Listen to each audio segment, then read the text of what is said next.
ciidan waa keenay difaac waa ku jira dawlad dagaal ku jira oo ugu jira dad siyaasadeed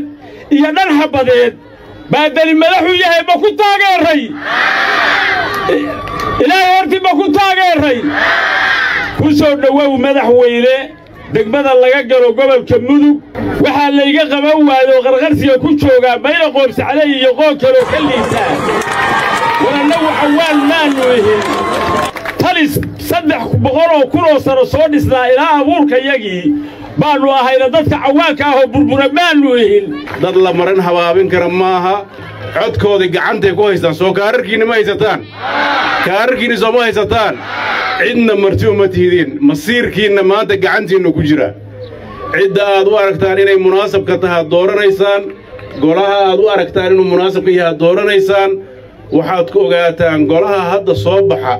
wuxuu la kowsanayaa in talada caafimaadka iyo waxbarashada iyo biyaha iyo adeegyada isagu uu maamulo kuwii hore oo hay'adaha iyo wasaaradaha eryan jiray maaha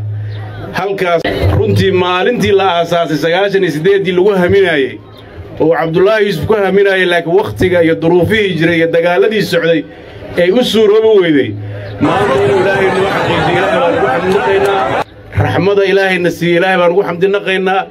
amniga iyo sharafta iyo kala dambeynta Ilaahayna si Ilaahay baan ku xamdinaynaa badiisaan ku ilaalinaa gacanna waa ku codeynaa soo sidaa ma cidna marti uma nihin meel kasta ay joogto ama bari ha joogto ama baga ha joogto ama meel kale ha jirtay cidna marti uma nihin dadkeenu waa isku tashaday danihiisu ka shaqeynaya dawladnimadiisu dhisanaya wanaageena abdan noo ah ciddii nagu abyoota hadda war bay naga helaysaa